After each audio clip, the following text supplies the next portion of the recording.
ladies and gentlemen, welcome to episode 450 of the DrunkNerds podcast. And as always, I'm Tyler, and joining me, we have the man, the myth, the legend himself, Sir Colonel Gables. What's up, buddy?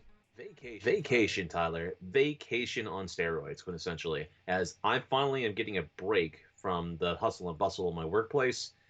And on top of that, I'm going through a lot of my stuff, playing through a lot of various games and stuff. And I've actually finished a couple of games this week. So that's pretty much what I have been doing in a nutshell. But on top of that, we got a hell of a lot of gaming news. And it's a prelude to next week, because I predict this is going to be another big gaming news week next week as well. So if you guys want to look forward to that, just let's just say we're going to have a bunch of thoughts, a bunch of opinions in that regards. But how have you been doing, Tyler? Man, I'm doing all right, just clanging and banging as always, clanging and banging as always. You know how I am. But yeah, I'm doing okay.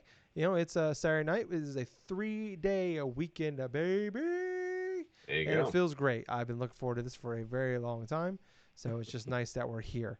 But other than that, I was talking about last week, Gables. They had the Apple Crisp Macchiato at Starbucks. I've had it 4 times to be exact, and it is fantastic, and I highly recommend everybody get it. I enjoy it quite a bit. It's my new addiction. Although Starbucks was already an addiction, so I guess it's a subcategory of an addiction now.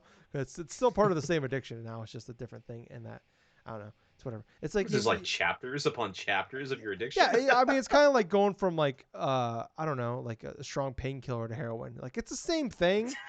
It's just like a different type of thing within that thing.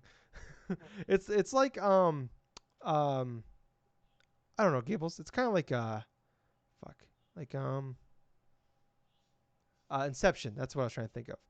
It's just it's just within a dream, kind of shit. It's just you can't do much about it. So that's where I'm at. Yeah. Once you experience that, it's kind of a freaky thing, because I've had dreams within dreams, man, because those things can be fucking freaky. You spin your totem, and you got to make sure you're in that dream or not, and then if the totem falls, you don't know. We're getting deep within some. Sorry, my spoiled Inception for you. It's a 13-year-old movie, if you care. Yeah, Gables, you are correct, Mundo. It is a very busy week for news, and it's gonna be a very busy week next week. But before we get to that news, Gables, I know we're busy, but I want to bring it up. It would behoove me to not mention the fact that Extra Life is just a few 2 months. Well, I don't know why I said a few weeks times 2 plus 2 weeks. That's 8 weeks. That's 2 months. Saved it. No, I know they have no idea, Gables, that I fucked that up. No clue. They're idiots. No clue. No clue that I fucked it up. Anyways, we are 2 months away from Extra Life, which means go to extra-life.org, sign up, and look into it, and help us help some sick kids. If you want to help us out, it'd be great. If you want to join yourself or tell some friends, we would appreciate it. What that is, if you don't know what that is, go to, like I said, extra-life.org. Look into it. What basically the gist of it is that we play games for 24 straight hours the first Saturday of every November. And people donate money to us to help raise funds for those Children's Miracle Network hospitals. You can pick your hospital, any hospital within Canada or the United States, and all the money that we raise, 100% of the money that is raised goes to those hospitals. This will be, I think, my 11th year. This will be Gables', I think, 10th year. We've been doing it for a very long time. We were talking about before the show about how we ended up playing through Resident Evil 6 last year. It sounds like a great idea. I'm going to knock out some shit here that I want to just get out done and over with. Don't do it, people. Just play games that are fun. A quick little tip. We'll deep dive as we get closer. But a quick thing. Extra Life is my least favorite day of the year. It's you playing games for 24 straight hours, which sounds great. Let me tell you, hour 12, hour 14, you're miserable. You don't want to play games anymore. You won't be doing anything but, you know what? I'd rather run a goddamn actual marathon than play video games for another 12 hours. But I'm too fat and out of shape and lazy to do that. So I'm playing video games, which no shame in that. If you can run a marathon and also play games for 24 hours, all credit towards you. I can't do it. Don't want to do it. Sounds painful. A lot of chafing on the nipples and inside the calves area, and I don't want to do it. But anyways, I'm getting on a tangent here. Gables knows how this is. But anyways, if you want to help people out, it's really great. It's really cool. Help some sick kids, and you can get some cool stuff. You can get some T-shirts. and just feel good about yourself too.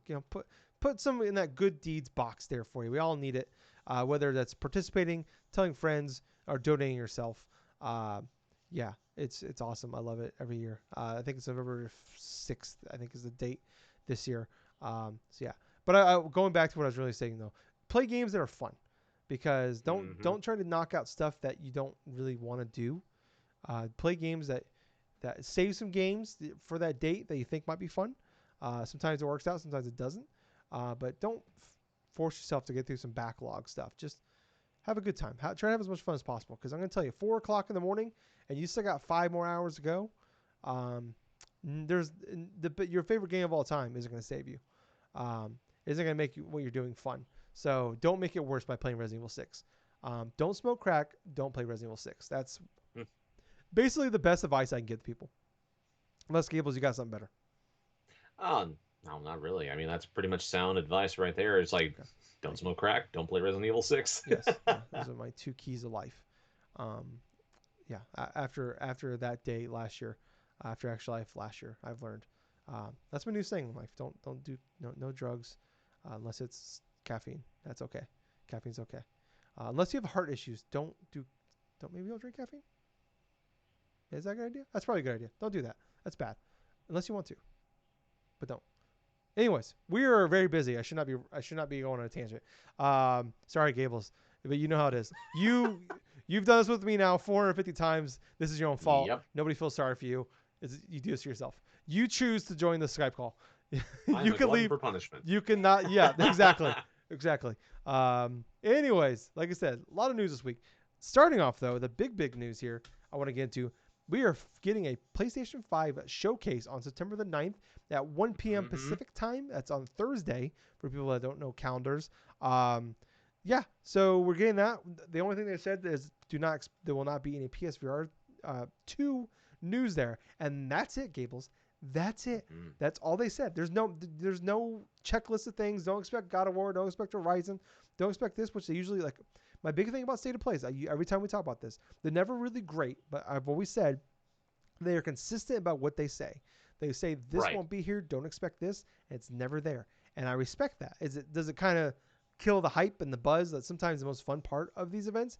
Yes, but you're never like pissed off and like agitated and like bummed out, because it's just not there. So yeah, that's the one thing. And the fact that they're not calling it State of Play, that's the big thing I always kind of defend State of Plays with, where they don't want to. Those are like little side things. They're gonna like give out extra details, deep dives on some stuff here, and they'll tell you outright if they're gonna showcase some stuff, whether it's a Horizon Forbidden West demo or a Deathloop State of Play or blah blah blah. Gables, the 2 events we had last year that revealed the PS5 and then also gave us the date and price for PS5 last year were not called State of Plays. That's the big thing I've always talked about. So this, like I said, not a State of Play. So this feels like everything and anything realistically is on the table. And we talked about it before the show, Gables. I don't know if we agreed upon the punishment. We're doing an E3 type thing. We have actually discussed the rules of actually how this is going to work. What if we just do 3 predictions? Okay. If you pick a game and you say 2022, you have to at least get. Well, no, that's not going to work. We just got to pick what's going to be there. Yeah, no, wait, that still works. We have to at least get the quarter right. So if you say spring 2022, they got to say it comes out in spring 2022, or they say like May 2022. That still counts. We're not going to do the E3. We had to pick the month. That like this is a bunch. Yeah, that ruined a bunch of things. Yeah. Well, I dominated, so I wouldn't say it ruined a lot of things. It ruined a lot of yours things, but not mine. Yes, it did. Absolutely. Yeah, I think we should do 3. If you pick a game that has a release date for next year, it has to have at least the quarter right. I don't know. Yeah, I think we'll just do 3 games, 3 things you'll think that'll be there. And let's say this: if it's a game that we already know about, you have to pick a date and the quarter that's coming out of that year. If you think it's a brand new game, whether it's a new IP or a sequel or whatever, you do not have to pick a date. How about that? Okay. I'm glad we thought this out before we got in the show. But I think what we decided was the loser has to play. Are we playing the maze? Yeah, we're gonna Okay. go through and concrete to say it right now. Is like the loser has to play the maze Yeah. by So Treefall Studios. Treefall Studios, if you're a new listener or you haven't listened in a long time, Treefall Studios is a studio that we have kind of lambasted for a very long time. On here, I'm actually in the credits of a couple of their games, and so is our own old co-host with us and my best friend Justin. We were both in the credits of Pitter Pot and The Maze, so you might see our names in this when it comes out. We both beat it on the Wii U. Justin and I did, but they actually put out like a expansion. We'll be playing through that on PS4. It's like $3. But people may not remember, Gables and I did the same similar thing during Yep. E3 last year, and to say it's a bloodbath would be an understatement. It did not go well for Gables.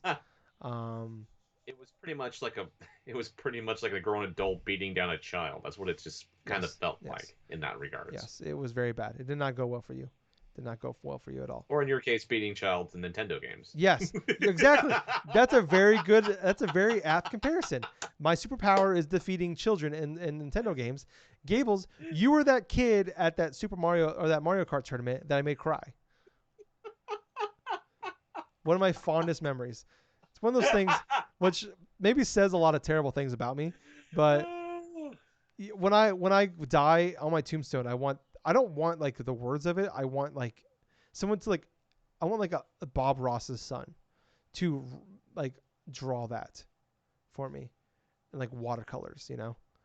You can put some trees Better and than mountains in there kids at too. Nintendo games. Just some kid crying in Fargo basketball arena because I fucking destroyed him, and he got some shitty Naruto game for Xbox One, and I got Street Fighter 5, which Ooh. let me tell you, neither one of us was happy. But or not Street Fighter 4. I got Street Fighter 4.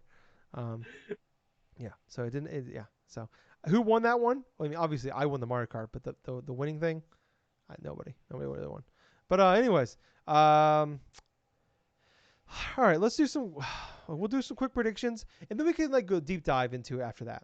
Do you want to start or want me to Alrighty. start? Let's have you start for this one. Okay, so we know. All right, Horizon Forbidden West. We know is, um, it is February 18th.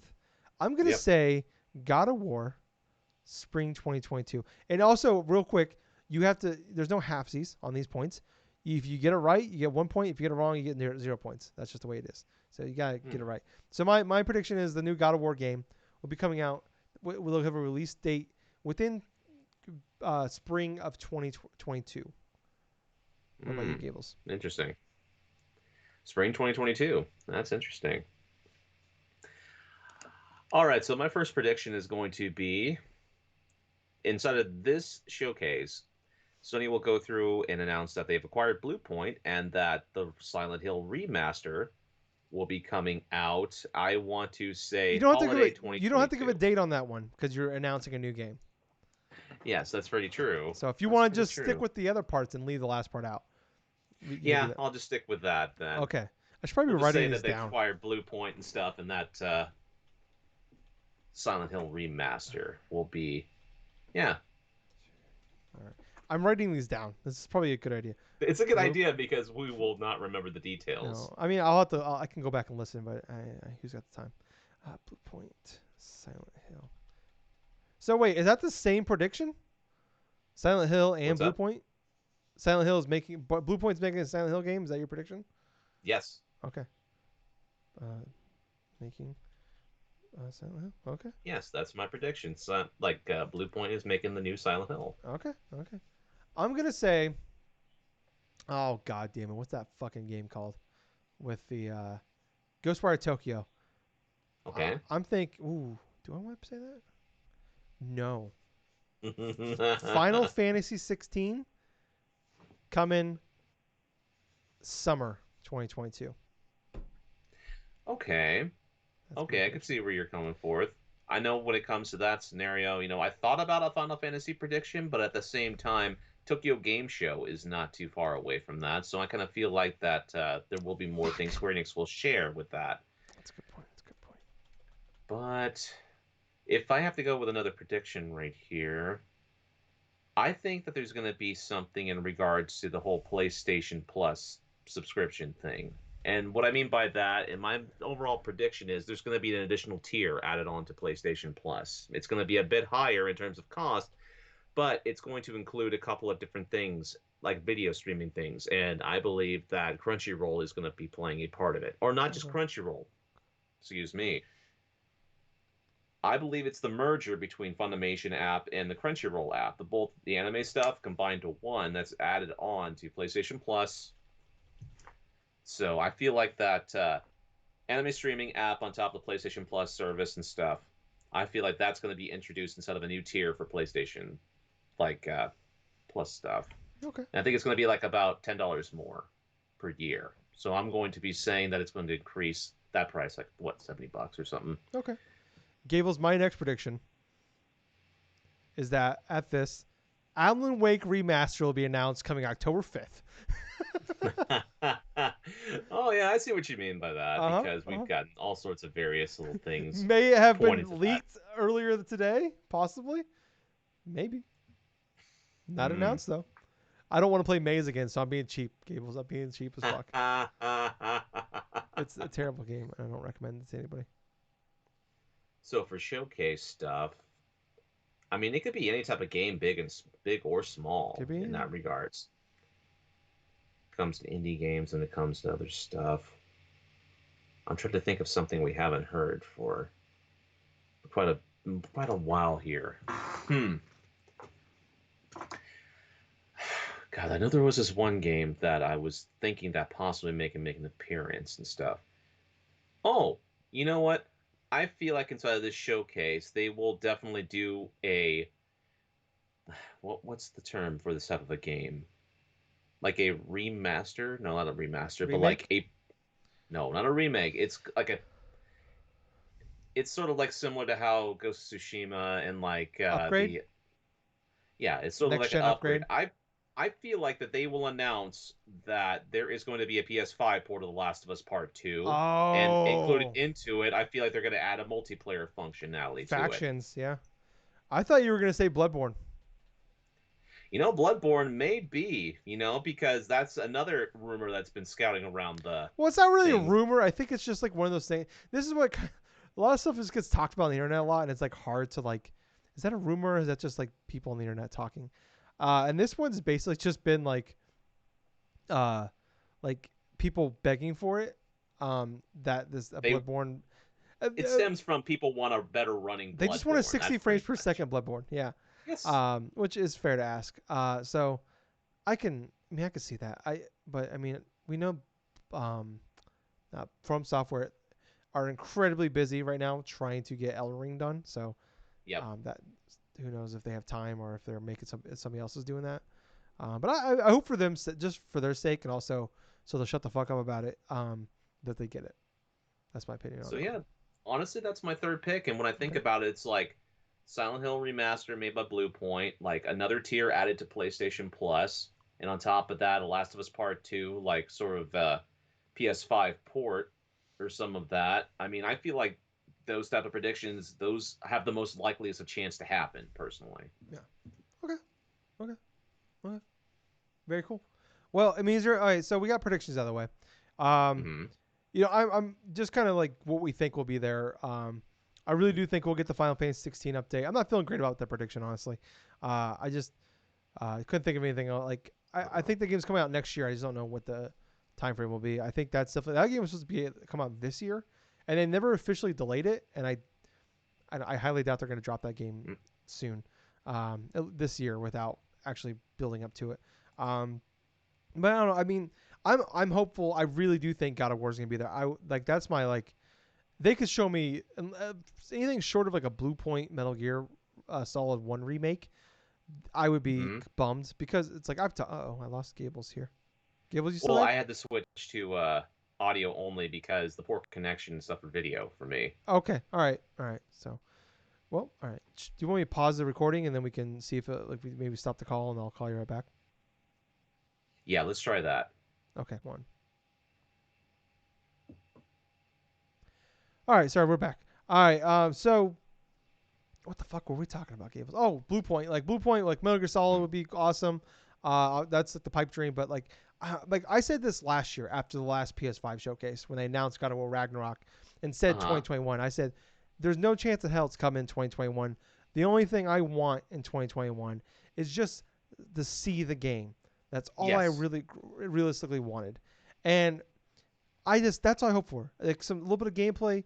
Just tell me, this is my favorite. I talked about earlier this year. I've replayed the game again for the second time, which for people that know me and listen to this podcast for a long time, no, I don't do that. I don't replay games.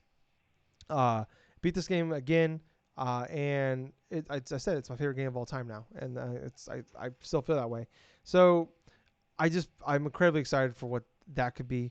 Um, I just I'm pumped for that. I hope to God that's there. Like I'll be really crushed if it's not there. But I mean, whatever. If it's delayed or whatever. I mean, we Mm. know it's delayed already. But like, I'm gonna be crushed. But I understand also, COVID and all that shit. Like, video game development's hard. I'm not trying to say like, I'm not trying to be a whiny consumer here. But yeah, that's my big pipe dream is like a God of War.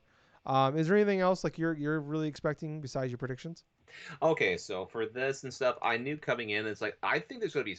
I kind of feel like too, there's gonna be some form of a fighting game being represented inside of this Mm, showcase. I mean, I feel like that's going to be a almost like a given in some retrospects. I mean, I know there's not going to be anything Mortal Kombat related or anything Street Fighter and stuff or whatever, but I kind of feel like that potentially maybe another Dragon Ball Fighters, maybe a teaser for that, because hmm. they've already finished up the content for Dragon Ball Fighters and stuff. Maybe they announce a sequel at the showcase. I mean, that would get people hyped up. I mean, that's something I could see potentially happening. But as far as small games concerned, there could be like a bunch of like exclusive like games that were for Switch that are finally coming on to PlayStation platforms and stuff. I've forgotten a couple of them though, but yet there are some exclusive like indie games that had time exclusivity on the Switch and stuff. I could see making their way. Or hell, there could even be like other smaller sort of PlayStation games, maybe Patapon 3 Yeah.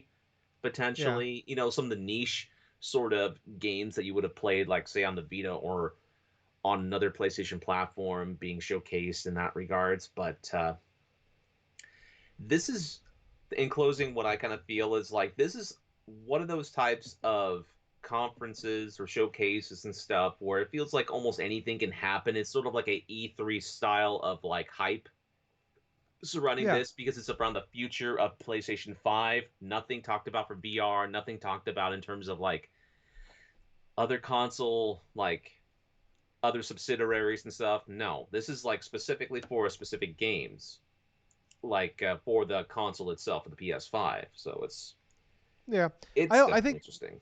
it's 40. It's about 40 minutes. They said. Um, I think they're gonna spend a decent chunk of time probably talking about Horizon. Um, you gotta imagine they're gonna like do a final push for like Solar Ash that's coming out next Yeah, month. Jet's coming out. That's another one of their indie games. There's a couple other games. dude. You There's know, that. Go ahead. what would be interesting is if they actually showed gameplay for God of War Ragnarok and it's like a 10-minute like freaking Gables. gameplay trailer, dude. Gables. Don't. You know how many times I've woken up in like a wet dream thinking about that. You have no idea how much time I just daydream about Dude, that if fucking like. they end that whole showcase with like a 10-minute like God of War Ragnarok type of trailer and stuff, and you get all this like twists and turns and Right here. stuff until like a Right here. revelation comes forward, that would be fucking Right crazy. here. That would be. Right there, Gables. Inject it into my veins. That's all I need. Just give me some. Just give it to me. And then I they. do think I'm. Go ahead. I think like maybe we get that. I think the factions thing with Last of Us. I mean, we know for a fact they're making a multiplayer Last of Us that was supposed to be like supposed to come out day and day with Last of Us Part Two, and then it got delayed, obviously, with everything going on, and they've just been silent since then. So potentially that, and I think it would make sense if they're gonna do a factions. It makes sense to have the PS5 upgrade, Yep. um, with all that. But yeah, I don't know. I'm excited for this.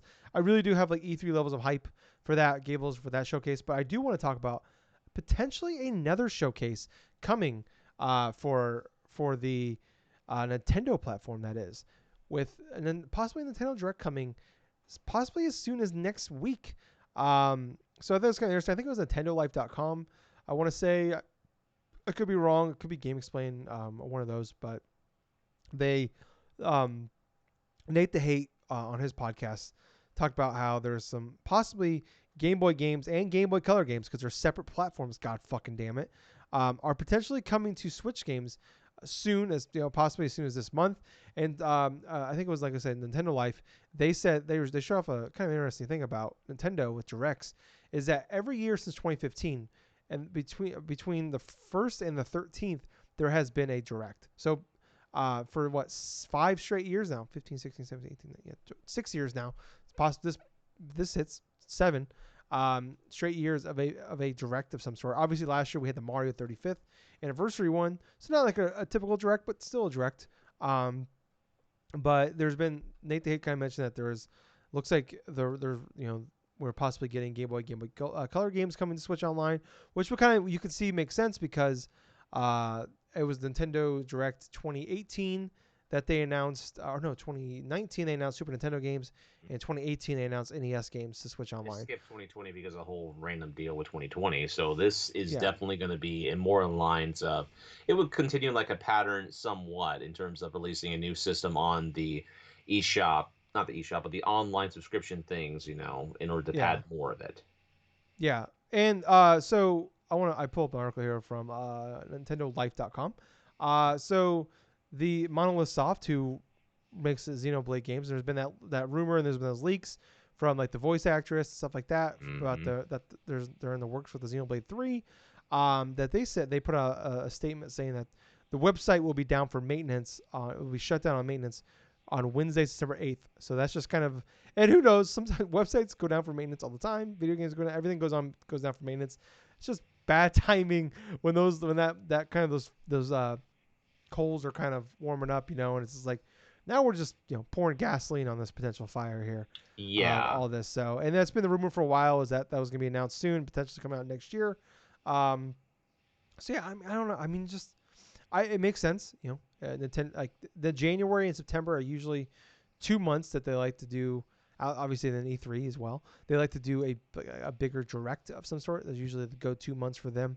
Not Hmm. always January. Sometimes it's early February, but typically January. Um, I don't. I just don't know how to feel about the. I feel good, positive that we're gonna have one. I wonder if it might get pushed. The fact that now we're having a PlayStation one, unless if September 8th is on that Tuesday? That's Wednesday. So they could just say on Tuesday, hey, we're having a direct on Wednesday, which sometimes they give us a day, sometimes they give us 2 days, sometimes they shadow drop them, which they can very easily do. They can very 8 o'clock Central Time. They just drop a fucking Nintendo Direct. That's what the Super Mario 35th anniversary one we had last year. That was just shadow dropped. Um, Hmm. that there was no announcement that we're gonna have that direct, so that could see it possibly. I just don't want to be too excited about the potentially them adding Game Boy colors to this thing because I just don't like. I'm not like yeah, like there's games that make sense that have to be there, but then it's also like doesn't mean it's gonna be there with Nintendo. We keep every month they announce their new games they're adding to their online service. And it's just like, huh? Like what about Mario RPG or Earthbound Beginnings or we just keep going back to these games that just never come. And it's like you own these games, you can bring them at any time. You put Star Fox 2 on this fucking thing. There's no why aren't you putting Earthbound? Where's all whatever. I don't want to get in that rant again, but I would love it if they just added like the Pokemon games to this fucking thing and like Hmm. Super Mario Land and the Super Met or not Super Metroid. What's the Metroid for Game Boy? Is this called Metroid Metroid Fusion. 2?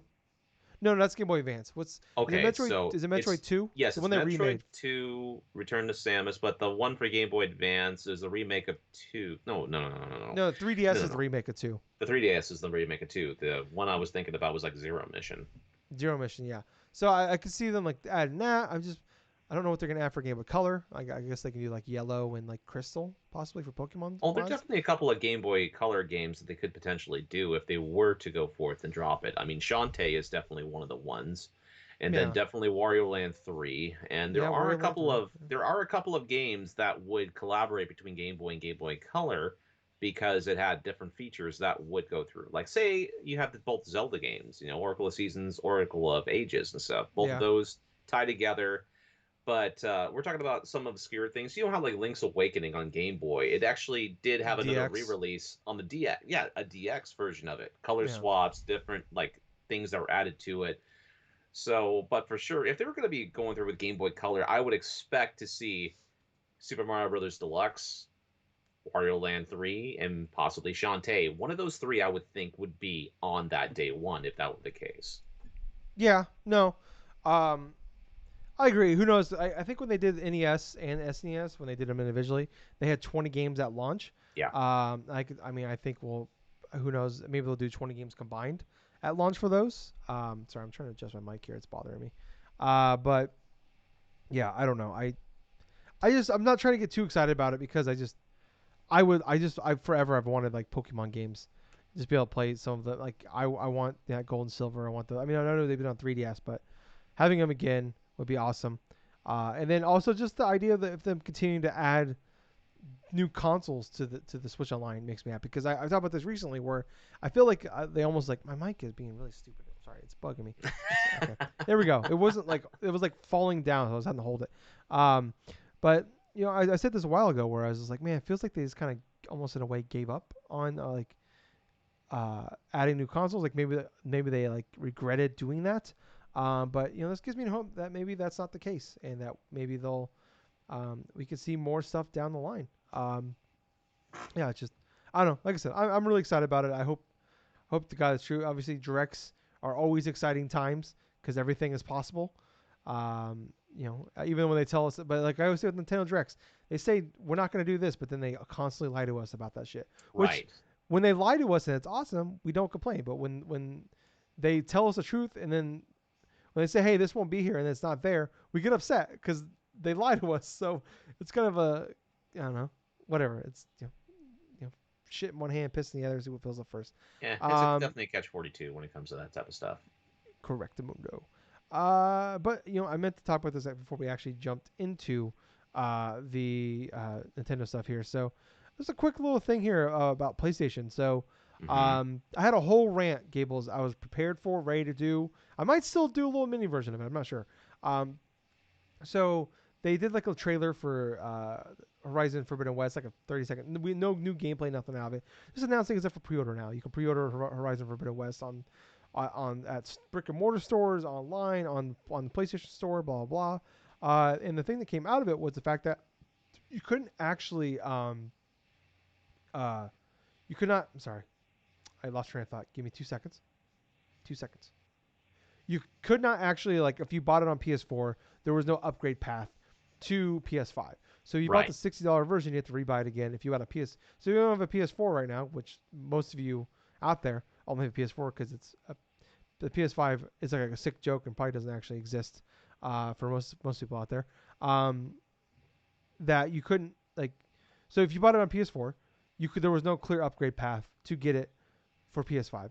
And then they said, well, no, if you buy the PS4, if you buy it on PS4, if you buy the $80 edition, you can get it on PS5. You get the cross gen, the dual entitlement, which is like quick, like piss Tyler off fucking phrase, real fucking fast on that one.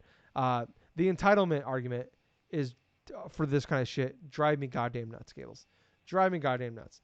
Is it maybe a little bit of entitlement? Yeah, but I went on the whole rant about Ghost of Tsushima. I'm not gonna get into it right now, but it's like we keep seeing when we keep seeing other companies that we are known for being money hungry and fucking kind of shitty about the way they treat consumers are actually like, no, you just buy this model and you get it, and then you know like EA, the company that was voted the worst company in the world, 2 years in a row is doing that, and then PlayStation's like, no, we're not gonna do that. It's pretty, maybe you're not when EA is looking better than you on something, maybe you're not doing too hot. Mm. But anyways, that was like a whole hubbub about that. Like you had to buy the $80 up. So it was like it's a game that's gonna cost me $70 on PS5. If you want it on PS4, you want to be able to upgrade from PS4 to PS5 later, you have to pay $80 for. Doesn't make a lot of sense. So big huge backlash, much to like what we saw with like the Xbox when they doubled the price of Xbox Live Gold in the same day. They're like, we fucked up and they changed it back. Kind of the same thing happened just a couple hours ago as of recording on Saturday night. Um, they announced that for anybody that buys even just the base model, and this is going on for all the rest of the games coming out. They're going to be PS4 and PS5 for first party games only, obviously for PlayStation games. Um, that you buy say you buy the $60 base edition of Horizon 2, that for only $10 more you can upgrade to the PS5, which is something we're seeing right now, like Ghost of Tsushima, Death Stranding. It does irritate me, yeah, and I went on a whole rant about it a couple months ago, yeah, but it's like at the end of the day, I'm not gonna like get too upset about it. They definitely got me where it's like if they would have just did this in the first place, I probably would have been a little pissy. But it's like you did something really shitty, now you did something slightly less shitty, so I'm not as mad about it, I guess. But I still think, like I said, I still think it's shitty. But anyways, it's better than the alternative, I guess. And it's $10, so I'm not gonna like throw a huge fucking fit, but yeah. It's just kind of on the other hand, it makes me happy though that like, hey, they listened a little bit. Don't take that PS5 sign for video listeners I have in the background. I have that. I have an Xbox One. I have a Nintendo One. I'm not a fanboy. I just like these cool signs. Um, but yeah. So I don't know. I'm happy they listened, but it's just like it's one of those things where it's like, how did we get to this point where like you had to like piss everybody off to like, oh no, we're gonna do this. What about you, Gables? Yeah, I'm kind of at the same point where it's like it had to get to this point and stuff after they came out with editions of other games and stuff where you had to pay maybe $20 or $30 more on top, Or buy for, the game over again. or buy the game completely over again, like a $80 plus investment and stuff. I mean, yeah, it's bittersweet that now they're going to go forth and put this out in that regards, but at the same time, it just comes to show that that was kind of a shitty practice to begin with in the first place. I mean, at the end of the day, a gaming company is going to be a gaming company. They want to get the most profit for what they want to put out at that point in time. So it's like for this, in regards to Sony, they know it's good PR for those that, for those that eventually will buy Horizon Forbidden West on the PS4, because there's still a lot of PS5s that will not be coming out and will be fairly scarce even the next year and a half or 2 years. So it's like, okay, we're gonna go forth, we're gonna nip this in the bud right now, do the $10 like upgrade in case they do get the PS5 version, and it's like it's a good thing for Sony in that regards, but at the same time, it's like it kind of puts us in the realm of those that did invest inside of their other editions in regards to Ghost of Tsushima, Death Stranding, or whatever type of like upgrade that we did have from PS4 to PS5. Kind of look at it as like, well, you know what?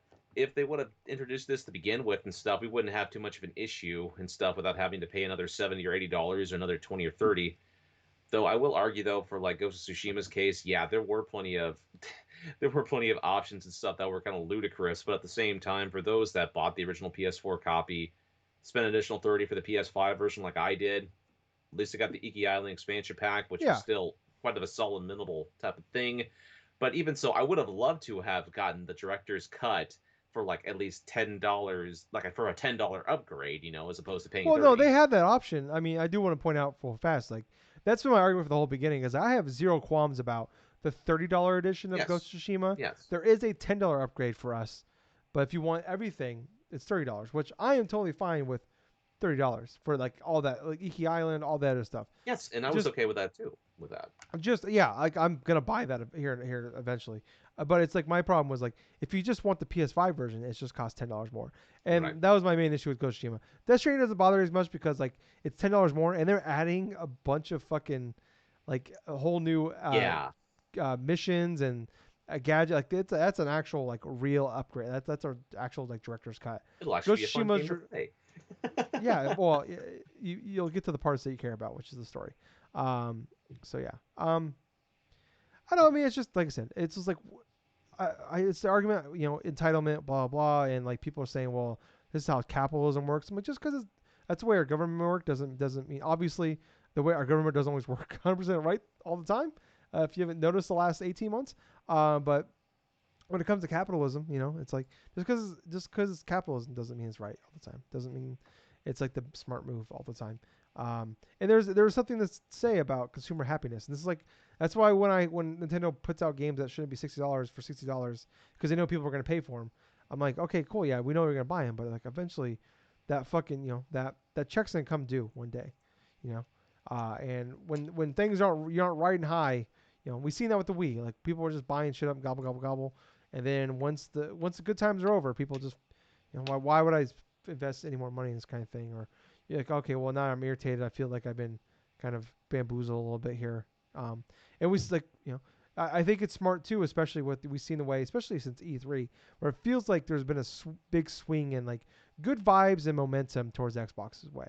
Yes. Um, where it's like I feel like a lot of people that weren't like told like us ears to the ground about Game Pass and all the cool things that come with it and all everything like Xbox Series S and X, blah blah. I feel like after E3 that like that definitely changed big time. Then it's gonna change even more when Halo comes out in December. Hopefully that game's good. Um, but moving on to our last kind of bigger topic here. Death Stranding, Gables, game we were Hmm. just talking about. Um, God damn, what's his? I just blanked on this fucking. What's the guy's name? The actor's name? Norman Reedus. Norman Reedus. Yep, Norman Reedus, the fetus. Um, he has he did an interview and he said that basically that the game that Death Stranding 2, he says he thinks it's happening. That there's been talks about this game happening. Um, and I don't know about you, Gables. I'm not choosing to believe it's in development right now.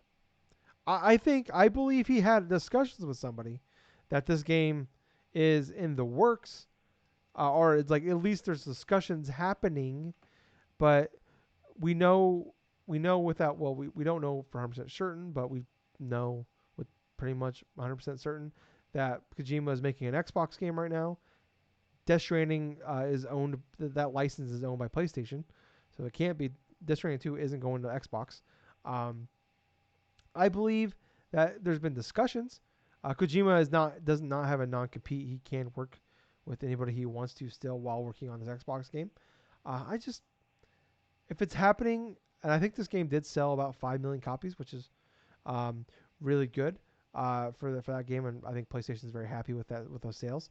Um, I don't know. I'm not choosing to like believe it, and maybe that's a little bit of me like hoping it's not true because I don't want another Death Stranding, honestly. But I don't know, Gables. What's your thoughts when you read about Norman Reedus and his fetus? Well, here's the thing. I think that this was a discussion at one point, but I don't think this will happen. And only besides like a couple of different things. It's like one, like conceptually, I don't know what the hell like a Death Stranding 2 would actually potentially be in that regards. Now, bear in mind, this is coming from someone's perspective that hasn't played the game, or honestly, Good on I you. am waiting until like the PS5 port does come out until eventually I may want to try it. But at the same point, it's to the matter where I feel like Kojima is already inside of another project and stuff. So I don't Yeah. feel like the likelihood of a Death Stranding 2 is not even anywhere close to being a reality. Although since PlayStation, Sony does own that licensing and stuff, it could be maybe branched out to another studio potentially. But even so, that would be difficult because Yeah, this that's is just Hideo Kojima's yeah. You thing. can't. I mean, you can't copy. I'm not even trying to be a Kojima fanboy here, but I feel like that's a style you can't copy. We No, seen Konami try to copy that with Metal Gear Survive, and that didn't go and that well. didn't work at all. Yeah. So, um, yeah. I don't buy that. I don't see that happening. But who knows? If there's gonna be Death Stranding 2, I'd rather him not work on it than work on it. I guess because I'd rather him work on a good game. But anyways, moving on to quick here. Something kind of alluded to earlier. Alan Wake remastered, coming October 5th. According to Epic Game Store's back end here, it is, as well as Final Fantasy 7 remake coming as well. This actually kind of happened like a few months ago, like a placeholder, like in the back end kind of came out. Um, and then Jeff Grubb confirmed that one of like the 97 projects that they're working on over there is on top of a remaster. They are working on Alan Wake 2. So it makes Hmm. sense. You know what? I think it's been 10 years this year now. I think it was no 2010. No, it's older than that. It's like 11 years, 12 years possibly. Yeah, That it's like yeah, I think it was 2009, I think. 2009. You're correct. Yeah.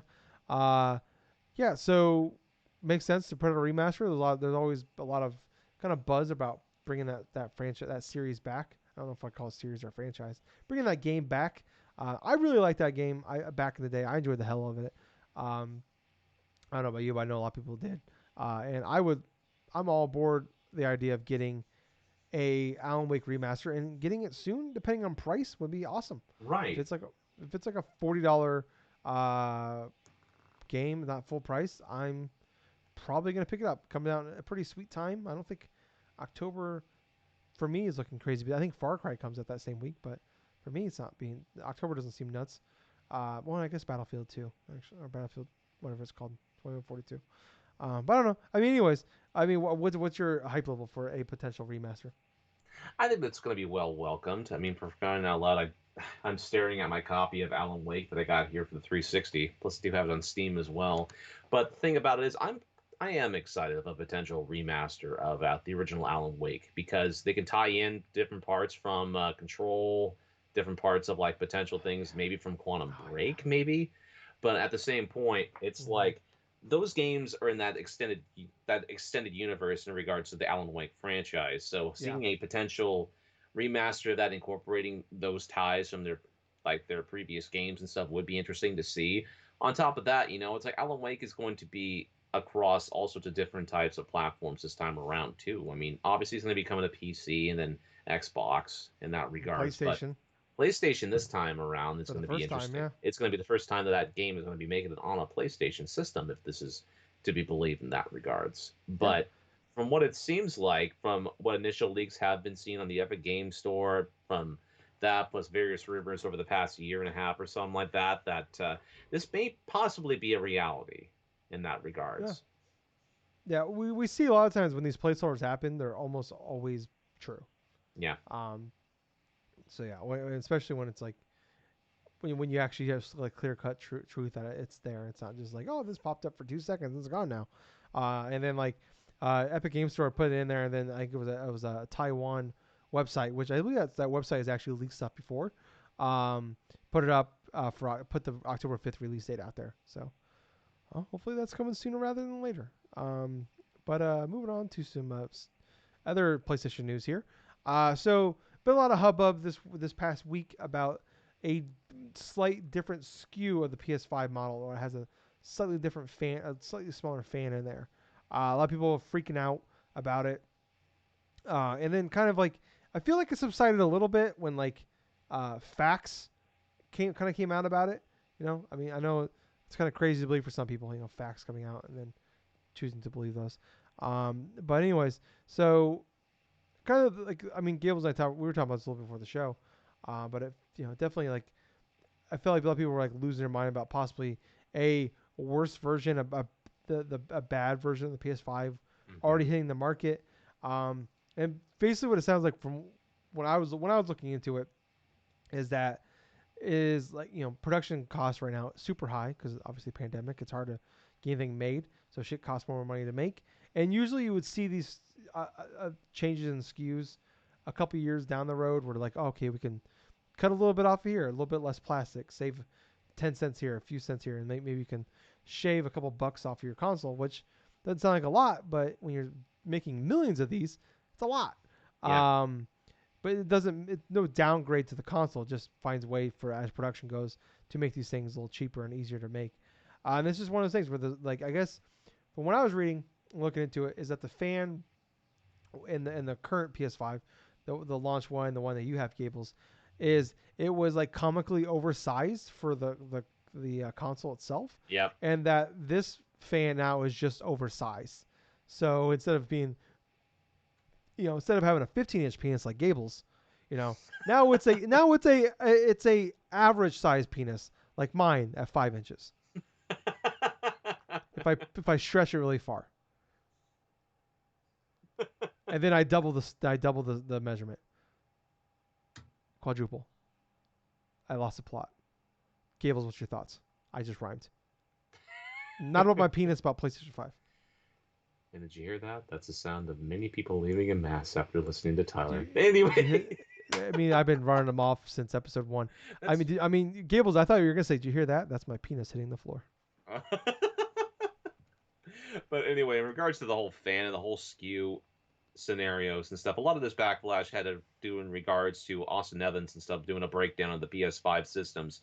He brought in someone else and stuff, and they did a breakdown of the original model and the one that's being sold, like the newer one that's going on to market. And a lot of the controversy stems from the initial thing of the heat sink and also in regards to the fan stuff as well. Now, initially, when he went through the bunch of the testing stuff, especially with the newer models, he did this whole testing of the temperature thing with this little device and stuff near the back of the system. In and of itself, there were plenty of people that kind of noticed and like pointed out that, hey, that's kind of a inaccurate way to go through to measure this thing's temperature in regards to its overheating things, because you're basically Exactly, Gables. testing the Measurements. exhaust port. Yeah. You when you want a measurement, you don't start from the base. You start from the belly button, and then you go up, and that's how you get proper girth and penis size. Okay, without the whole due dilly stuff, it is essentially, yeah, it's quintessentially kind of like what Tyler was suggesting in that regards, where it's like they started at the wrong place and he initially did the wrong measurements in terms of the degrees and not a full representation of what this system could be done. Because from what the initial model, from the breakdowns and that stuff, it definitely was some bit of cutting out of here and there, especially with terms of like with copper from the heat sink, in terms of some specific like spaces and stuff, less plastic in some regards and stuff, and definitely the fan is been decreased in that regards, but it still runs like it's initially intended to do. So basically, you're not getting a downgrade. You're just getting one that is more well condensed in that regards, and yet it does intendly what it's supposed to do, and that is to drive the heat out of the system. The only thing that's Mm. different about this one, in case in point, it's like it's a little lighter. That's it. There's nothing fundamentally wrong with this new model of PS5. It's just overblown because people think, oh, the heat sink's a little bit reduced and stuff like that. This thing is not going to be, it's going to be going hot and it's going to be breaking down this and that. But then again, if you're knowledgeable in regards to the whole PS5 infrastructure, and especially with the console stuff, it's going to take a hell of a lot of things to get that thing overheated. You have to literally put this, like a fucking PS5, inside of a damn cardboard box that's like not even that far away from the thing to get it overheated to that extent. Mm. You have to have this thing accurately like ventilated, or else this damn thing will be obviously heating up your entire room. But if you have it Mm. up in an open space like any normal person would have it, then it's not going to be too much of an issue. Especially if you do diligent things like dusting the damn thing. I mean, hell, I've seen pictures online with people's PS5s and stuff like that. It's a little fucking dust magnet. You see the freaking fans, the little vents and stuff that are covered with dust that's inside of that. What the fuck are you doing? You spent over 1,000 or fucking 500 to 1,000 for a system. But at the end of this, at the end of all of this controversy kind of bullshit and stuff, I kind of feel like that this new model of this PS5 and stuff, it's not that big of a deal. You're, it's just there for cost cutting stuff in regards to the whole bulk of the system. It's not more or less because they lessen the quality of the system. You're still getting the same system. Only things are a little bit reduced in weight. That's it. Mm. Yeah, I mean it's kind of like when a slim version of a console comes out, where it's not actually they put it out for the same price, Mm-hmm. but like it's great for them because like it's like they're slashing the price of production by a lot, and then they're selling it back to you, and people rebuy that console because oh, it's a better version. It's not it's yeah, is it better, but it's not really that much of a better version. No. It's just it's a lot cheaper for them to make than, and they're selling it to you at full price. But like you're saying, Gibbles, it's all about ventilation and all that. So like I always say to the children out there, whatever the girlfriend says, don't wear a condom. You know, let it air it out. Let it be free. Never don't wear a condom. Don't be a sucker. Don't wear a condom. We'll let that hang there for a minute. Anyways, Big Brain Academy Gables. Speaking of giant things, is coming on December 3rd, the same day as Advance Wars 1 Part 1 and 2. I've broken Gables. Gables isn't coming back. He's done. This That is the thing fucking that did it segment for of him. words all in a row. That's what got me right there. Yep, yep. You want to see big Oh brains? gosh. Have Gable send you some nudes. Oh god. I made myself. I'm drunk. I've been drinking too much. I apologize. It's a 3-day weekend, people. Let Poppy drink. I just referred to myself as Poppy. I'm definitely drunk. But yeah, the And, Big Brain Academy stuff, that's going to be released on the same day as the new Advance Wars game. That's pretty cool, honestly. It's been a while since we've had a Big Brain Academy game. I think the last ones were on the is it Wii. we? Yeah, I remember those games being on the Wii. They're pretty cool, like little mini game collection stuff like that. So it's kind of interesting that we're going to be having the WarioWare game like next week, pretty much released, and all of a sudden, months later, we're getting another kind of like a mini game, sort of a best thing with Big Brain Academy and stuff. But at the same time, these type of like niche things like Big Brain Academy and stuff, that's pretty much a welcome thing because hey, like I was saying with Tyler before the podcast started, it's like December for video games normally is sort of like one of those like tail end of like the whole rush in regards to the holiday, and it's normally kind of like a dead month. There Right. are some occasions where you'll have game releases in December, but it's mostly they are tied into like January of the next year. So it's like for Big Brain Academy and definitely Advance Wars and stuff, the rebooted 1+2, those things, yeah, Mm-hmm. they are technically going to be releasing this year, and it's going to be awesome to have more variety in regards to what you want to play in that month. But at the same time, these are 2022 games, essentially. Yeah. I mean, like you said, yeah, the games coming in December. It's just like we want to get that holiday bump, but we also want to. Yep. We're not gonna be quite ready yet to come out by then. We come out before Thanksgiving. Like Halo Infinite's coming out December 8th. Yep. We've had in the past like fucking Smash Bros. Ultimate came out in December. Far Yeah. Cry 3 December. So Yep. Dying Light 2 is coming out December. So we'll Yes, see it how it is. goes. But Cyberpunk, everybody's game of the generation, came out this last December. No issues with that game whatsoever. But yeah, I don't know. I mean, I saw it. It looks like it's very big on like it's like a Nintendo game, so they're really big on pushing the multiplayer and it has online multiplayer, which is kind of cool. That with that aspect, you can actually play people online for some of these games. And I'm kind of shocked. I looked it up. The last big brain game we had was in 2007 for Wii. You were correct on that Yep. one. I didn't realize it was that early in the Wii though. That was a near launch title for the Wii. Yeah. Um, but yeah, I mean, I don't know. I mean, if it has Sudoku, maybe I'm interested. But like, I remember like the Brain Age Academy games when those came out, like being like, I remember going to like Walmart with Justin because it was like $20 when it came on DS, Mm-hmm. and like we both like we went to Walmart with like his mom because we were like 15, 14, and we went there and we both bought the game and like playing it in like his mom's van while we were like while she was grocery shopping. We are just sitting in the van playing fucking this dumbass game doing math equations. Like this is stupid. Like like we don't want to do this shit in school when it matters. Um, you know why the fuck am I doing this in a video game? And you both bought a game and stuff where you're just doing basic schoolwork. Yeah, right. It's fucking dumb. But this game looks like it's more like mini game based and like I said, multiplayer based. So I don't know. I don't think I'm gonna buy it. Obviously, it's probably gonna be $60 because Nintendo's gonna Nintendo on this one. If it comes out, it's like $20. It'd be cool to check out. But I think the games look like they're fun in it, but it's just one of those things where it's like I don't foresee myself like putting a lot into this. But it's Nintendo. Miitopia sold over a million copies in 1 month. This game's gonna sell a few million probably. So I'm not too worried about this game. What about you, Gables? Anything else you want to add on that one? No, not really. Instead of Okay. that game release stuff, I'm probably gonna get the Advance Wars game. I'm not gonna even bother with the Brain Academy. Yeah, it was funny. I finally went to GameStop this week. Finally had the time to go, and I pre-ordered Mario Golf and Skyward Sword. Like those games have been out for months, and I have never went and picked up the copies. So I went there and I'm like, hey, can I move these pre-orders over? So I moved my pre-orders over to Pokemon Legends Arceus Okay. and Advance Wars.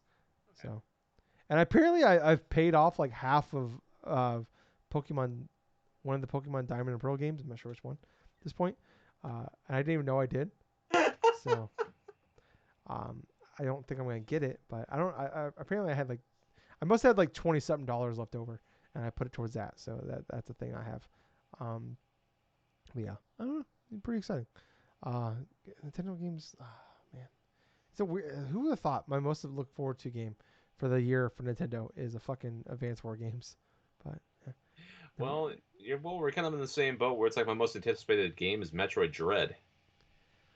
Yeah, yeah, who would? Yeah, true. We never would have thought that. I do want at the end of the year. I want to go back. We had that episode where we did like a Nintendo prediction podcast, Yep. uh, and I want to go back towards the end of the year and like listen to that podcast to see like what actually happened and what didn't. Um, Hmm. be kind of fun. But Gables, Yes. moving on to what we've been playing. Gables, yeah, I thought I missed one. I'm sorry. What have you been playing, buddy? All right, so there has been a random assortment of games that I have been playing. Let's start on the PlayStation 5 here. So I quintessentially went through a couple of different games. I was playing a little bit of the trial this past weekend and stuff. Ubisoft has Watch Dog Legion and stuff like that for a free trial this weekend, quintessentially. And so I played a little bit of that, maybe like an hour, maybe an hour and a half and stuff like that. It's quintessentially kind of like a standard open world game and stuff. You have a bunch of spy stuff. But honestly, I haven't played too much of it to really get a form of opinion. I know there's no main character inside this game. You're just going through with a squad of a couple people, going through different missions, this and that. The concept is kind of cool, but at that same point and stuff, I'm really fairly early, so I don't have too much information more than that. Okay, so for the other type of games I have been playing on the same system, I've been playing Downwell. Mm. And Downwell is a game that was released a couple of years ago by Devolver Digital. I'm highly surprised I did not play this game before this week because this game matches a couple of different things that I like, and that is fast-paced gameplay on top of a sort of a retro aesthetic. So quintessentially, this is one of those, oh, I just need to play one more game of this.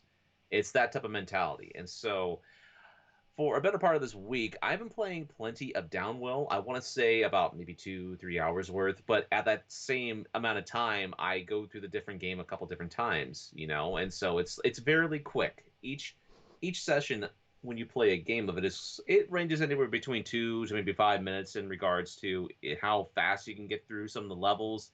So overall, there's like 4 different areas inside this game. I've only made it close to maybe level 3 at this time, but at the same point, it has this sort of a gimmick and stuff to where you're falling down a well, right? And it's like you have these gun boots, and so quintessentially you can jump and then you can kill enemies or some with your gun boots. But every time you earn these gems, every time you die, you get to use them in regards to different type of things. Like you can use them in the middle of your run and stuff to increase your health or increase your charge for your shots and stuff.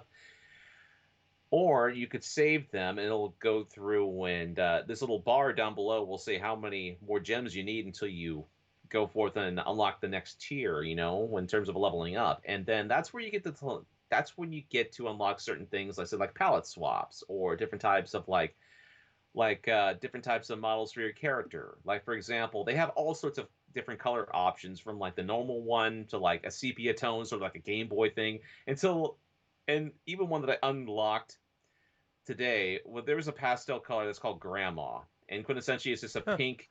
It's quintessentially like a pink, like overtone thing mixed in with their black aesthetic of the original thing, and it's kind of funny because the original color for Downwell, it's like it has a black, white, and then all of a sudden you have a red sort of aesthetic for the gems. And in terms of like say for the palette of Grandma, for example, it's like black with a pink, quintessentially. And so there are definitely different types of palette things you can unlock. There's different types of like character models. Like you'll have your regular character, default character, doesn't have any type of gimmick or whatsoever. Then you have another one you unlock that basically does a bunch of cartwheel, like it does a bunch of somersaults or something, like a barrel rolling type of thing down Do a below, bear roll. essentially. And then there's like another one that has sort of like almost like a high jump or something. Where he looks like he's praying or something as he's going down and stuff. The amount of creativity it went for some of these models, and definitely in terms of some of these color designs and stuff, it's definitely fun to go with that. And because the gameplay is so fast and addicting and stuff, it has me coming back again and again wanting to play like another couple of dozen games just to make sure I get some more things, see how far I can go this time around. But that the main goal of the game is to go past the four initial areas and stuff. And there's a hard mode for this game too, which I'm like, how the fuck Jesus. do you make this game harder than it is? And I'm not too sure where at this point, but I played another game on briefly on the PlayStation 5, which is it's called A Whole New World. So quintessentially, that's exactly what it is. Like it I thought you like kind of like stuttered a little bit on that a hole, and you just paused for way too long, Gables, and it was perfect. So what this game is, it was on sale. It was $5, and it is an interesting retro-inspired game to where you control this potion like mage, right? And that you get to like explore this like almost like a 2D like stages. Like it's sort of like an action platformer, right? But the whole gimmick about it is once you go down like the pitfalls and stuff like that, it actually pops you into like the reverse. So quintessentially, it's like right side up, and then all of a sudden you have upside down. So you can actually transverse the land thing upside down once you fall into a pit.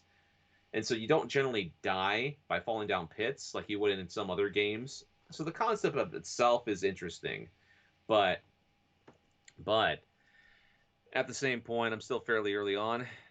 But there was another game that released this year that was on sale on PSN, and it's called Savage Halloween. Oh. So this game struck me as interesting because it has the same look of like certain high quality NES games that I was accustomed to playing. You get to choose of one of three different characters, so basically it's sort of like a wolfman, a vampire, and a dude that's literally like has a pumpkin on his head, right? And so it's like a jack-o'-lantern style of enemies. And so quintessentially what the thing is Dracula. He wants to celebrate Halloween more than one day or so out of this year. And so basically what Don't we happens is all? he opens his portal, right? And all the freaking ghouls and the demons and stuff like that are ruling the land. And so you have these three protagonists that want to go back to hell in that regards in order to like enjoy whatever like type of social life or whatever the hell type of things that they want to do down there. And so their main task is to stop like Dracula and this and all this other shit. And so what's interesting is there are like five different stages, but I went through the first stage as like the pumpkin guy, and it actually is sizable in terms of not only the level design, but also the difficulty of it is really reminiscent of old NES games to where you get a set of three lives, right? Once you run out, you have this little meter and stuff to where you'll have a set number of lives. So quintessentially you'll have like 12 lives in general. I beat the first stage. There is definitely interesting gameplays in regards to platforming, but you use a gun. You shoot in 8 different directions. Let's see. Do you have the special things? It's sort of like a standard action game in that regards. Only difference is you're controlling a pumpkin guy and stuff and shooting like your gun in all different directions and stuff, taking out all sorts of various like monsters and enemies and stuff. But I like the level design. I like the music of the game, and it's kind of fitting because it's almost Halloween, nearly. But that was there on PlayStation 5. On Xbox, I finished up Skate. I finished Nice. up Skate on the 360. I did it last night, and Jesus criminy, I was so freaking frustrated by the end of this because there were a couple things I had forgotten when I played through the original Skate, and one of the reasons why it took me for this long to go back to play it. And one of it has to do with death races. Now, Death Races is a mode inside of the original Skate to where you have to race three other skaters, sometimes, two other skaters and stuff, right? And you have to navigate around specific portions of the city in order to go through these checkpoints within the time limit and go and race all the way to the finish line. You have to get into first place in order to complete these modes. There were some that took me about a good solid 30 minutes to an hour because guess what? This is an open world game based upon 2007. And as a result, there were a lot of NPCs I was bumping into. There was at one point where I was doing a death race and some dude like one of the racers crashed in front of me, right? And so I go past him, not thinking of anything. He pops right in front of me. He respawns right in front of me and starts skating up. I'm like, come on, come on, really? What the fuck are you doing here? And it's not just that. Oh, it gets better. It gets better. There were times I would bump into other skaters, so they would barely bump into me, and they just go flat on their face. Like, how the fuck did you fall in that situation? But one of my most favorite ones is like, they'll fucking push you into cars. They'll fucking do this and that, and that's not intentional either. Jesus. It's their character model. They'll fucking push you into a goddamn car, and it pissed me off because there was one race that I did that I was in first place. I was towards the finish line, right? This dude fucking pushes me in front of a goddamn car. I'm like, Jesus criminy, what? is this game? And it's like, it's quite honestly the worst mode in the entirety of Skate, right? Everything else is fine. It's like you have the thing where you have to play like horse in that regards, where you have to do like the various tricks and you have to mimic the tricks and that. You have like the pro challenges and stuff where you compete against other skaters and stuff, do their tricks and stuff. You unlock them to play inside the regular mode, and then you have like the jam sessions to where you beat all these competitions. You have the various other picture ops and stuff, but once you get to Death Race and you have to go and try to adhere to try to skate as quickly as possible while navigating your other AI like computer opponents, and on top of that, running into random NPC like people walking forth. There was this one time where it's like I was doing an ollie right. I was gonna jump over the thing, and I didn't see this dude. No, this lady, right? She walks just then right after I ollie up, right, and I just literally see her, right, and I crash right into her head, and I fucking Oh, bail over the fucking thing. I'm like, well, that's gonna be a couple seconds loss, and man, the amount of times I had to restart in order to complete that, man, that was such a pain in the ass. But I will say, in regards to beating the original Skate, I had to go through two different types of like a tier, like story lists. One for regular skate stuff, and then the other for the Thrasher magazine. And so completing all those things where I had to video, where you basically have to have your friend videotape you doing all these step challenges and send it to the publisher or send it to the brand and stuff, picking your different sponsors and stuff. I mean, those aspects were cool. One of my favorites was going through like the X Games. You go to the X Games event, you have Sal Masakela, the dude that used to do announcements stuff right there. That was such a blast just hearing his voice again in terms of extreme sports, because that was when I eventually got out of the watching of extreme sports, was that tail end of like 2007, 2008, where things just started progressively just going downhill in terms of my interest. So hearing his like commentary on top of me going through with a bunch of the street and also the big vert. Jesus Christ, I forgot how fun the big vert was in terms of skate, because it's like you're basically going down an entire like dip, right? And you have to go down, and then you get launched up like about 60 feet in the air. You can do like various tricks, and you have to land these fucking tricks, right? So you basically have like two tricks you can perform. You have to do one like an inside the air, and then once you land, you have to go all the way down the vert ramp, all the way down and up the vert ramp until you have to do all this like another set trick that you can do. So sometimes I try like front flips, back flips, that would work, but other times I just realize, okay, if I do like a grab trick while doing like say a 720 or a 1080 type of spin, that would actually help me get better scores.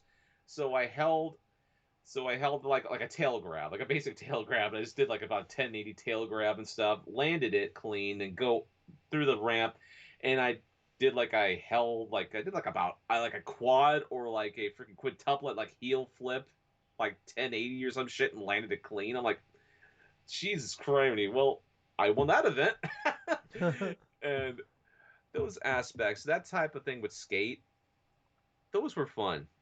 But when I think about it, having played through Skate 3 last year, having played the original Skate this year, and then playing through the remasters for Tony Hawk's 1 plus 2 last year, night and day. I enjoyed a lot of my time playing Tony Hawk 1 and 2 remaster because of how simplistic they were to kind of understand. There wasn't a lot of needless shit that I had to do in order to get past and beat the game.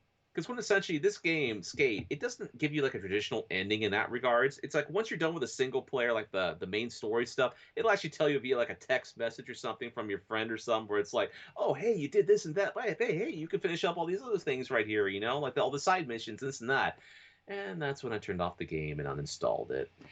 But it's the way to go. yeah, I'll say though, there's no this last generation. There isn't much better feeling in the world than uninstalling a game because you know you're done with it. yeah, yeah. Oh, It's a really good feeling, for better or worse. When you play like a really shitty game and it's just like I just want to chuck the disc out the window, but you have it digitally. So uninstalling it is the next best thing. And then when you beat a game, you're just like, that was pretty rad. And you just install it. It's like I'm never playing you again. Or I might come back to you a year later, but Oh man, I love that feeling. It's like a little little little thing in your head. You're like, all right, yeah, it's an accomplishment in a way. All right. So the last game I played this week was a fun title called Donut County. And let me tell you something. Donut County, it's been around for a couple of years. I've seen it predominantly on the Switch's eShop, but I saw it on Game Pass, so I decided to download it, play it. Give it a chance in between trying to finish Skate plus play whatever the heck else I felt like I was in the mood for. And I enjoyed myself quite honestly playing this game because it's so simple and relaxing. You have to basically you are basically a raccoon, right? You control this device that Story of my life. that sucks in a bunch of like garbage and all this other property stuff from other people inside of the entirety of this town called Donut County. And so basically what ends up happening is okay, well you swallow in and it's like it starts out small, right? And so you start swallowing in a couple like smaller things. Like, okay, there's something in grass. There's some donuts here and there. Okay, a mailbox, and all of a sudden it's like, okay, well there goes the dog, and then eventually this portal hole will grow to such an extent to where you're now swallowing like entire buildings and like do this and do that. But it's that core gameplay mixed in with like this funny narrative between both BK and Mira, these owners of this donut shop, and it just basically goes on and on like the whole gag thing that BK is kind of like a terrible person in regards.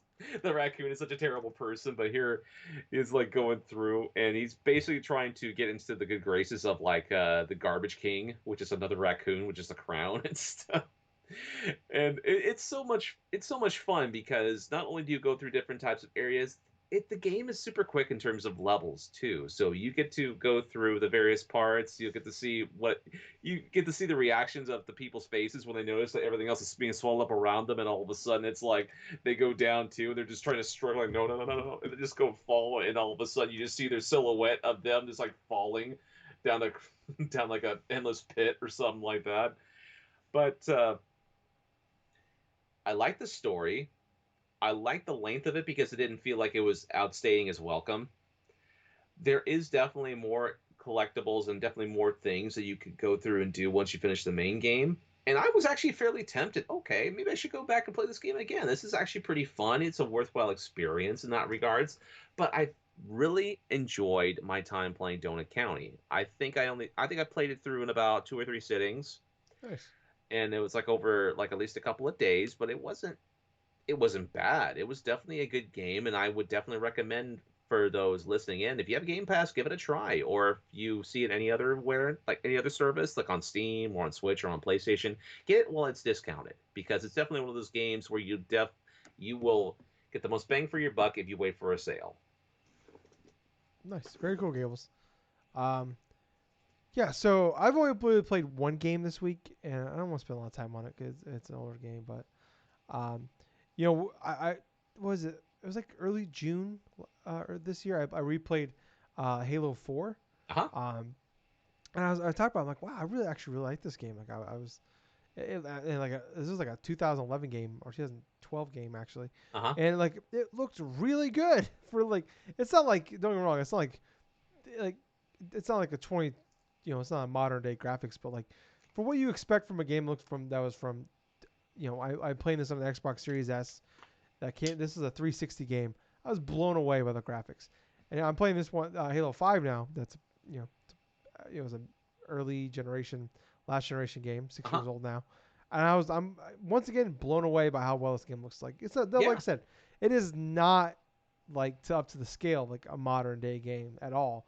But when you like look at this, I'm like, holy shit! Between like the boost from the with the Xbox boost and all that, it's like wow, this game looks stunning, and also just how well 343 makes their games look. Unfortunately, they don't make their games very fun right now.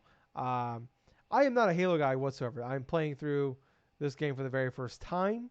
I started it up a long time ago, like probably probably mid like 2018, 2019 era of on Xbox One, and I just wasn't really vibing with it, and I finally went back to it again because I want to beat 4, and then I really actually like 4 quite a bit. Like I want to check out 5. I heard people don't like it, but a lot of Xbox or a lot of Halo fans didn't like 4, and I liked 4 quite a bit. Not to level 3, but I liked it. But I played this game, and man, it's just like the game is it's Halo. It's fine. The gameplay's fine. Yeah. It's fun. It's very enjoyable. But it's just like, goddamn, this story sucks. Like it's a really like, and it's Halo. I don't understand what the fuck's happening at all during this entire goddamn game. I understand Master Chief trying to get Cortana. I get it. But as far as everything else, why is Locke here? What the fuck is what's going on Oh, with Duke? Spartan Lock. Yeah, Yeah, like yeah. I got to the part where like they had like this whole this hand to hand combat scene, like they're in Metal Gear or something. And like this sucks. Like why is this Uh, happening? I'm on like mission like 6 or 7, so I'm not super long into it. I don't know how many missions there are, but well, yeah, like I will say one of the biggest critiques I had with the game when I played through it last year was it's like there's a lot that you spend with Spartan Locke and stuff in his crew as opposed yeah, to say Master Chief, and that was one of right? the biggest complaints people did have initially because even the whole advertisement of the game back when it first released, it's like it was advertised as sort of like, oh, everyone's going to be against Master Chief and this and that and stuff, and it's like it. Even though there was some little bit of rivalry and stuff, it definitely wasn't the case. It was a case of false advertising in some respects. But Yeah, I felt like from the initial playthrough that I had with Halo 5 Guardians, it was I thought that it was better than say like with 4 in terms of like narrative and certain like gameplay perspectives, but at the same okay, point, yeah, it definitely plays into this game could have been better represented. Yeah. yeah. Like as I'm playing through it, it's like this definitely feels more like a Destiny game uh than 4 did. I'm not trying to say they copied Destiny, obviously, because these games came No. out within like 9 months of each other, I think. Um, but yeah, like I said, I don't really give a shit too much about the story of these Halo games. I don't like. I've watched multiple like explain me the history of Halo. And I've done these other games. It's kind of like a quick refresher of what's going on, and I'm just like I am lost, utterly lost, watching these fucking like explain to me the franchise, like the overall story. I have no idea what's going Yeah, and on. you wonder why that with Halo Infinite and stuff, they started to really take it past like the Halo 3 instead of doing a continuation of 4 and 5. Yeah, like I just I hate like we have this cool iconic character, which there aren't many. There aren't No. many true iconic characters in video games. There's Mario, and there's Halo, there's Master Chief. You know, they're like that. Those are it. Those are like the most iconic characters in gaming. Where like my if I put these pictures of these characters in front of my mom, who I love her very much, doesn't between my dad and my sister, my parents, my dad and sister love Call of Duty. Talk Hmm. about it all the time with her. I know her eyes glaze over immediately. Krispy Kreme eyes. Not paying attention. But she listens to us. If I put in front of her Master Chief and Mario, she would know who those people are. Yeah. And those are like that's big. That's big. Um, it's like what's make this game where we don't play as that guy for like half the fucking game. Like that's a bold move, Cotton. Let's see if it works out for you. And it didn't. Okay, it didn't. Metal Gear Solid 2 kind of got away with it. Still wasn't great. Kind of got away with it. It kind of got That's away the with it because it was even back then and stuff. People didn't know until they actually had a chance to play yeah. the game in and of itself. But even Whereas, still, that's like a yeah, hot tub. That's still a discussion about like if it worked out well or not. Metal Gear Solid 4 definitely kind of helps that a little bit in the end. But like yes, it's funny because like the biggest complaint about Halo 2 was that you like half the game you don't play as Master Chief as well. So it's kind of like when Bungie did it. It's like 343 is like, hey, remember when people got mad about like Halo 2? Yeah, well let's do that again. Okay, but well, let's do here's it the thing. They worse. tried to do what Halo 2 did, but on top of that, they kind of made it worse in that retrospect because they didn't balance key things in regards to like the Arbiter and Master Chief. Whereas like you have a bunch of interesting levels in level dynamics and stuff. They struck a balance in between that. You weren't overly playing as just the Arbiter in regards to Halo 2. Nobody wants to play a game where it's predominantly not Master Chief inside of a Halo game. That's the Exactly. thing. And Yeah. so with Halo 5 Guardians, it's like, yeah, that's exactly what ended up happening, and it didn't pay off in the long term. I mean, it made people more divisive against Halo 5 Guardians because it was basically the Spartan Lock show with certain like group of like Master Chief and like some of his squad mates and stuff from other source materials you probably wouldn't even know about. Yeah. And it'd be like Breath of the Wild 2 comes out and you find out an hour in you're just playing as fucking Tingle. That sucks. No one wants to. I would think it's hilarious, but nobody else would. Nobody else would be Oh, the happy. amount of backfire that would happen if it was just Tingle, the Legend of Tingle! Tingle. Fucking just like you don't actually glide. You just have this fucking goddamn balloon everywhere. What a fucking douchebag. Anyways, I love Tingle, but fuck that. But anyways, yeah, I don't know. I'm still enjoying the game. I'm gonna beat it. It's just funny. Like, I went into this not expect like I'm not a Halo guy. I'm looking forward to Infinite, because I do enjoy playing the games. I just don't really. It's kind of like it's so stupid. Like it's when you're a kid. Like I was just a Nintendo fanboy growing up. That like I would like actively not play PlayStation and Xbox exclusives because they weren't Nintendo exclusives or Nintendo games. So it's like, like I thought my buddy would like talk about, like, I remember in high school talking about how awesome Gears of War is. I'm like, oh, whatever, dude. You ever play Resident Evil 4? It's so much better. It's like, fuck off, dude. Fucking go play Skies Arcadia Legends and then come back and talk to me, okay? Fuck off with your Gears of War. Now here it is, like Gears of War is one of my favorite franchises. Um, and that, Uh, and that was a big thing with Halo, like especially being a douchey Nintendo fanboy back in the day in high school. Um, Still a douche, but not a Nintendo fanboy. Where like I remember like my friends would rave about Halo, and it's just like fucking. It's one of those things where like someone would rave about something so much you just hated them, you know. It's like I don't know. It's like when you talk to somebody, it's like they don't shut up with their kids. Like I don't even know your kid, and I fucking hate your kid because you don't shut the fuck up about him. It's that same exactly. idea. You just hate them because of that. It's like for no good reason. It's like you just hate that person. You hate this small child that can't defend Yes, itself because that person doesn't shut up. I'm like, I don't fucking care. Although dude. I'm gonna post like 50 fucking pictures of my dog, and you better fucking like them all. I've But had I've had issues like that when people try to share like overhype something, like say a game or a movie or something like that. Like let's say for example Napoleon Dynamite. When that movie came out, yes, all oh of my my god, that was gonna be fucking my example. friends, dude, Yes, all of my friends and all of the things would just rave about how good this Napoleon Dynamite thing is, and I got so fucking exhausted by all that. I never wanted to watch the movie, and every time I yes, see Napoleon Dynamite, I fucking want to go forth and not. It gives me a fucking migraine because all I can think of is how much overhyped that movie was, and then finding out exactly what this movie was in general, I was like, this isn't yes. anything special at all. Preach, Gables, preach. Hallelujah. I hate that fucking movie to this day. That's the one example of like I can't break it because that I when I think it was my junior year, maybe maybe Hmm. senior. It was my senior. It was my junior. Maybe my junior years. Maybe sophomore year. Where like that movie fucking blew up, Yep. and everybody was talking about it, and I didn't see it forever, and I just like sh- I I I kept still hearing haven't the seen it this I day. kept hearing the gosh, or your mom goes, I'm like, shut the fuck up, shut the fuck up, it's not funny, it's not fucking funny. You're quoting a goddamn movie. Shut the fuck up. I hate it. I hate it. There's a time and place for that. Shut the fuck up about it. And by the time I remember, I had to watch it in class one day. That's how I Oh watched. That's no. the only time I've ever seen the movie. I had to watch. We watched it in school because we had a substitute teacher, and everybody's like having a great fucking time. I'm just like, I am as miserable as possibly can be. I fucking hated that movie. And actually take that back. I seen it one at a time. My ex I had in high school, she loved that movie because of course she fucking did.